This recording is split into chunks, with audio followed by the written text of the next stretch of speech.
Novinar Danilo Škofič je v časopisu Večer v letu 1962 zapisal, da so v soboto 15. septembra 1962 v Gornji Radgoni odprli prvi pomurski sejem.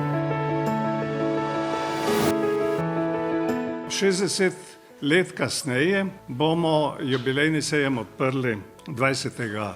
avgusta. V teh 60 letih zrastel v enega največjih in najpomembnejših kmetijskih sejmov v tem delu Evrope.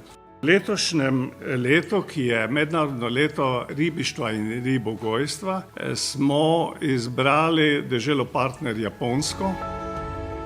Otvoritev obarvana Japonsko z nastopom japonskih skupin, hkrati bo pa seveda tudi možnost degustacije sušija in kot rečeno že takih stvari. 70.000 kvadratnih metrih se bo predstavilo 1750 razstavljavcev iz 32 držav. Najnovejše tehnologije, vodilne svetovne blagovne znamke v kmetijstvu, gozdarstvu in ostalih opremi.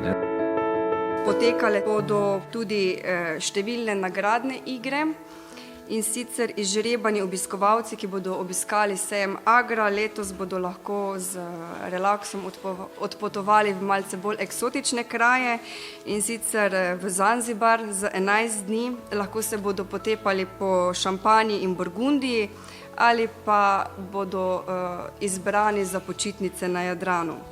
Vsak, ki pride na sejem, bo našel nekaj zase. Kdor želi strokovnost, bo imel tega veliko na voljo.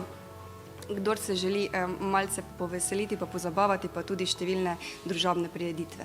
Bo sejem odprl predsednik republike in to 20. avgusta ob 10. uri.